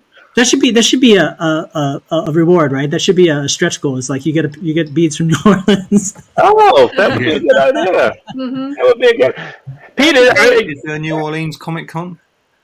There are. Yeah, there sure are. Yep. Oh, this is the book for that. Is there any kind of Mardi Gras scene in the next? Because I'm not privy to. Yeah, I don't know it yet. Yeah, so is there Peter, tell us. No, there's no flashing or anything like that going. Of course, Roland takes a didn't put dark that in. turn. Issue 2 takes a dark turn. Oh, I great. remember reading the script and that's when I had to contact Roland. Not because I thought, what are you doing? I said, well, it takes a dark turn, doesn't it, Roland? Is that okay? He said, yeah, that's fine. It just I didn't expect it coming, and I don't think the readers will see it coming either. You mean dark and it's at night? It is also at night. I'm drawing it at night, but Okay, dark at night. Gotcha. Yes, thematically it gets dark. Oh. I won't spoil it. Well, we got a couple messages in the chat, and so we'll close it out after these messages. So the first one is Stephen Brown says he hopes that one day, doing comic books becomes his full-time career, and we hope that for you as well. So and for me, good on you, and for all of us. Yeah. Well, for all of us, Yeah. hang on, Tommy. And Fruitbat36 has got the last message of the evening. He says he's asking Peter, where do you get? Yes. Where do you? Maybe. He says, where do you get your New Orleans reference from? I believe that's for everybody, but probably Peter a little bit more. There's this wonderful invention called Google Images. What? You don't say. Yeah. There's a device where you can look up stuff? I looked at booking flights to New Orleans, and I thought, you know what, that's quite pricey. So let me go on the Google Images, and So the cool thing for me, even though I'm living here in Orlando, so I was 13. I grew up in New Orleans, so a lot of those pictures and stuff. I'm like, yeah, you got it pretty good. It's pretty, So I'd let you know if you're messing up. You're doing good. Looking pretty good. Everyone draws that same street. I don't know what the street is They called. do. That's just Bourbon Street. That's where all the strip clubs and stuff are. Yeah, that's the main strip. Yeah. But ultimately, I just draw buildings and try and make them look interesting, rather than just flat with square windows. And water towers. Water towers. I have a water tower. I don't know if New Orleans does have them, but they do in my book. That's what Will and I have talked about. That there's the water towers there. Every time I see a water tower, I'm expecting to see Spider-Man swing by or in the background. Well, you don't specify. They're fine. Google Images is the greatest thing to ever happen to artists ever, because I agree. you don't have to have a folder full of paper. A folder? I don't know what you're talking about. Bookcases. Paper? What do you paper? Yeah, What right. Bookcases. Yeah. So you just type in whatever, aeroplane, helicopter, horse. Yeah. I do worry, though, when I was looking up, the kind of weaponry that I had to draw. I just had to make up that Do you sort of get- stuff. That was all right. When you have to make up stuff, it's easier. Yeah. And I had to draw that the gun show they go to. Yeah, it's not a real. I had to draw actual guns. That's fun. I just think when I see all those kind of big funky guns, I just think of big super soakers. That's what they all look like to me. That's just a big super soaker. Super Nerf guns. soaker. Super soakers. Yeah, Nerf gun. That's what they all look like. So it's always so fun. Well, guys, I think it's about that time. So before we close out, just a couple last things.